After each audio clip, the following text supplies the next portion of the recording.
Hi guys, welcome back to Code Master Coach, your medical coding tutor. Guys, today I wanted to share one of my code books with you. But before I start to share this book with you, I wanted to share something that my students know Code Master Coach for. My number one saying in my program to all of my students is love your code book and it will love you back with the right answer. And what I'm asking my students to do, as with any person or any item, if we really love somebody, we'll spend time with them. We want to get to know them better. We want to just know everything we can about them. We want to love, right? Well, if that's the case, if you want to learn medical coding, and you really, really want to learn medical coding, you'll love your code book. And I always tell my students, if you love your code book, it will love you back with answers. It will give you the answers you need, but you've got to spend time with it. Does that make sense? All right, let's get started. Let me introduce you to ICD-10-CM. Okay. Okay, guys. This is my ICD-10-CM Code Book. I purchased my ICD-10-CM Code Book from the AAPC, as you can see here. I purchased their books because my students sit for the AAPC's CPC exam. So I feel the best thing that I can do for them is have them with the correct books going into their CPC exam. Now, if you notice on this book, this is the 2021 edition of the ICD-10-CM Expert Diagnosis Coding Book. ICD-10-CM is the classification used for diagnoses. Okay? So it tells you right there, it is diagnosis codes for providers and facilities. October 1 of each year, ICD-10-CM updates. So October 1 of this year, we're in 2021, the 2022 edition will be available, and the codes, actually they'll be available September 15th, the actual book, but the codes for 2022 ICD-10-CM go into effect on October 1 of this year, 2021. The 2022 codes will go into effect. So, let's review this code book. Opening my cover, there are tabs. Now, the new books I've noticed now when they come, they have tabs in it. This was not always the case. And some of my students like the tabs and others don't. I'm not a tab person. The only reason this book is tabbed is because I want to share this book with you. I can remember sitting in taking my, I don't know if it was the CPC or the CCS exam, but I had my book nicely tabbed, and when I got in that exam, these tabs got in my way. So I don't use tabs except to mark when I'm working for a facility. If there's a common area that I tend to use, like with ER coding, you see a lot of pain, the diagnosis of pain. So I normally would tab the alphabetic index at the word pain. Or anything that I use quite a bit, I might tab that particular area. But as far as tabbing my books, I don't. But they've got some really nice tabs. So you can identify where your guidelines are, where the symbols, exam prep, anatomic, it just goes on. And you can actually identify the letters in your alphabetic index. But let's go on. I'll show you some more about this. But tabs are included in the book. And then the next section that I want to take you to, because this is, again, APC's exam, they make sure they let you know that. There is a table of contents. And remember, with ICD-10-CM, the table of contents is by chapters, and the chapters are by body systems or etiology.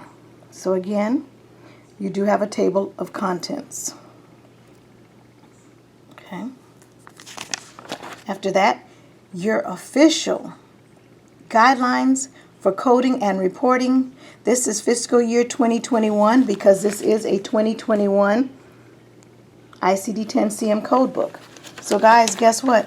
you go into your national certification exam with the actual guidelines in your book. My number one assignment, my very first assignment when my students come into my program, is I ask them to make sure they're able to locate these guidelines. If we don't have books at the time that the class starts, I send them to the CMS website, cms.gov, and make sure they know how to locate these official guidelines for coding and reporting. And I make sure, like right now, the 2022 edition of the ICD-10-CM official guidelines are posted on the CMS website. My students wouldn't have known that if they didn't go and look, but they are there. The 2022 guidelines are on the cms.gov website. But in your books, you have the entire guidelines there. So as you're studying your coding, just know that you have the guidelines in your book. I'd even highlight in my guidelines in my books as I'm taking my classes, so that when I go into my exam, I have this information. The next area is a preface, and the preface introduces you to, it says here, the official preface, characteristics of ICD-10-CM, and it even talks about the 2021 ICD-10-CM codes. And what I liked when I got down here is, as we know, we're seeing a lot of HCC and RxHCC, and then even the new star that's used this year symbol that indicates where new text was added as additional information about a code. So all of this is right in the preface that is in your code books. So again, loving your code books. If you spent time in your code books, you would know all of this information that's here. Let's keep going. What else is in this? Behind that page is a list of features about ICD-10-CM. And it goes on and it shows you even more about the features. And of course, I've been doing a big study on HCC and RxHCC symbols. And so you have symbols in the ICD-10-CM Code Book, this particular one, that alerts you to HCCs and RxHCC diagnoses. Okay? Those are some of the features. All of these are features of this book. And you know, each of the code books have their own features. Okay, but this lists the features. And then the next page talks about practical steps for using the ICD-10-CM book. It talks about your characters, 1 through 7. It talks about subchapters, categories, subcategories, and the actual volumes that are in the code book. Okay? Lots of information right here. And then symbols. Symbols and conventions. I always say you know a trained coder because a trained coder knows these symbols. When they see them, they know exactly what they mean. Okay? Your book tells you all of this. There's an age conflict. The end tells you this code is for a newborn or pediatric, maternity, or adult. There's even sex conflict codes where there are female procedures, and it lets you know that it is a female code symbol, so you better make sure you're coding a female patient chart or even a male. But guys, the symbols are there. Your trained eye just has to know how to find it. Macros, unspecified codes. It even talks about sequencing, admissions, complications, and comorbidities. All right, all of this information. And what I love about this, your code books, is at the bottom of a lot of the pages, there's a lot of extra room. Extra room for you to put your notes. Okay? Let's keep going. This particular book says, using ICD-10-CM toward your credentialing exam. And guys, I share this with my students. Studying for your exam. AAPC exams are open book. Read your code books from cover to cover, including all coding guidelines found within each section and subsection of the CPT, the official coding guidelines in the ICD-10-CM, and all coding guidelines in the HCPCS Level 2 Code Book. know how to locate the codes, guidelines, tables, and instructions easily. It even goes on to say, do not glue, tape, staple, or add any other information to the book. Highlight certain guidelines in your code books. Notes in your code books should never or should be relevant to a coder, although an occasional note of encouragement can make the exam easier, and or modify tabs to help you pass your exam. So it's telling you, it says tabs or mark any information you feel will provide extra help, but do not glue, tape, or staple, because they do have proctors, and the proctor will examine your book before you take your exam. So you won't be able in your book to glue, tape, or staple notes or scratch sheets, post-it notes, study guides, questions or cases, examination questions, or notes of full page tabs. But guys, you can write. You can write in your book. So where on the previous page where I had a lot of extra room, if you know there's something you struggled with and you need to put a note to yourself, write notes where you have vacant pages. It says it right here, you can. You can write in your books. You just can't glue, tape, or staple notes or scratch sheets of paper. Post-it notes, you can't add post-it notes. These little stickies that I stuck on here are not allowed. Now you can use the tabs that came with the book. You're allowed to use their tabs that came with the book, but you're not allowed to add your own post-it notes. Okay? You also have anatomical illustrations, and it goes on different body systems, lots of, and I refer to this a lot of times when I have questions and I'm not sure how the blood is flowing in and out of the heart, or different pathways that the blood flows through the heart. You've got anatomical illustrations in your code book, guys. In your code book. You're taking this code book with you in the exam.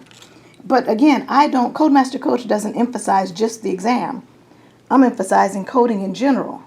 This information is here in your books for you to refer to if you have any questions about anatomical illustrations of body parts. Okay? Write in your code book all of this information. Right in your code book. All right, let's keep going. And tons and tons and tons of pages. I'm skipping over quite a few of them to get to the next section because I know you don't want to see all of these pages, but just know you do have anatomical illustrations to refer to help you understand even the bones and the joints of the body. Okay? And then we go into our ICD-10-CM Index to Disease and Injuries. Guys, this is where we look up our diagnoses. And when we look it up and it leads us to a code, abnormal chest sounds,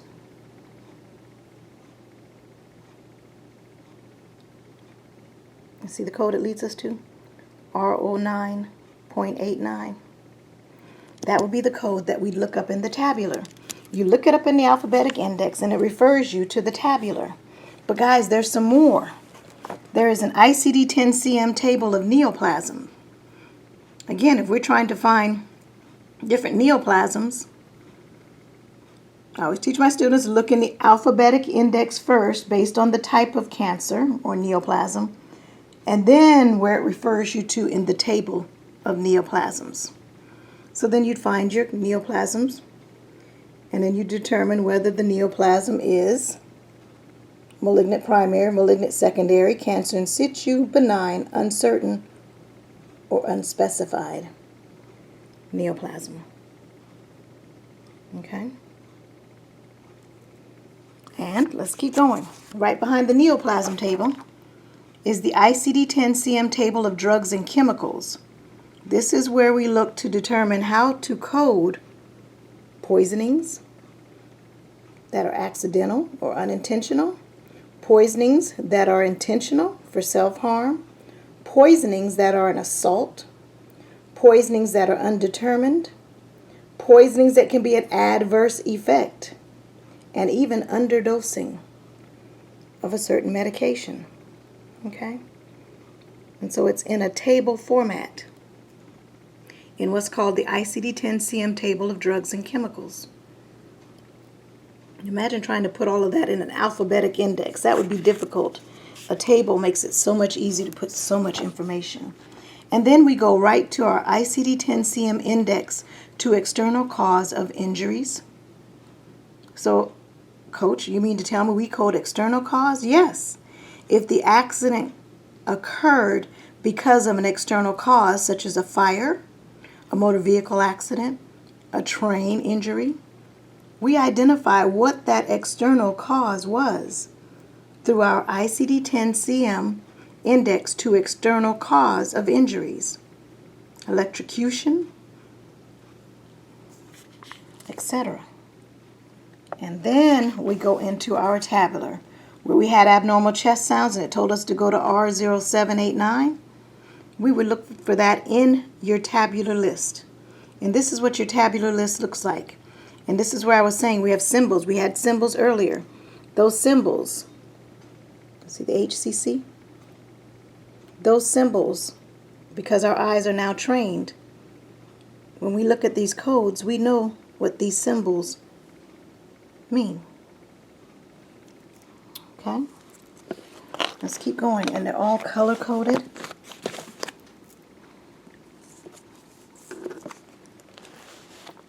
Your tabular list is when you look it up in the alphabetic index and it directs you, it gives you a code, you go back to the code. And the codes go from A to Z. And then you have your appendix. Appendix A are your Z codes for long-term use of drugs.